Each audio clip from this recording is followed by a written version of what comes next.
piece of advice, if I may. Fear of a name only increases the fear of the thing itself. Voldemort is only as powerful as we make him. And remember, inevitably, there comes a moment where we must make a choice between what is right and what is easy. The choice we make defines us. When in doubt, follow your heart. It will, in my experience, rarely lead you wrong. Now, if you will, please proceed to the Defense Against the Dark Arts classroom. Unfortunately, we're currently without a Defense Against the Dark Arts teacher. They tend not to last too long, I'm afraid. Therefore, Professor Binns, our esteemed History of Magic professor, will present his thorough and exhaustive lecture entitled Hogwarts Through the Centuries.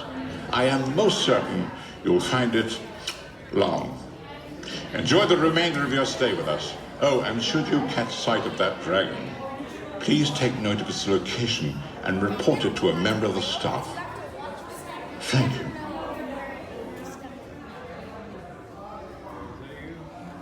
Where has that book gone? Ah, more guests. Welcome, welcome. I am Professor Albus Dumbledore, headmaster of Hogwarts School of Witchcraft and Wizardry. Now, as you probably know, this is one of the schools where young people come to study the magical arts. For centuries, Hogwarts has educated scores of young men and women, many of whom have gone on to distinguish themselves as fine witches and wizards. A few, it's true, have strayed to the dark side. Once a young boy named Tom Riddle stood precisely where you stand now. Of course, these days, he's best known by another name, Lord Voldemort.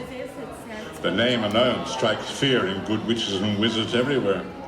And his hatred of muggles is widely known. But do not fear. You're well protected while here. I've personally cast a few enchantments and spells specifically intended to ensure your safety. But should you ever find yourself in danger, I'll tell you what I tell all young boys and girls who pass through Hogwarts. There comes a time when all of us must make a choice between what is right and what is easy. Here's hoping you choose correctly. Now then, you're about to enter the Defense Against the Dark Arts classroom. As we are currently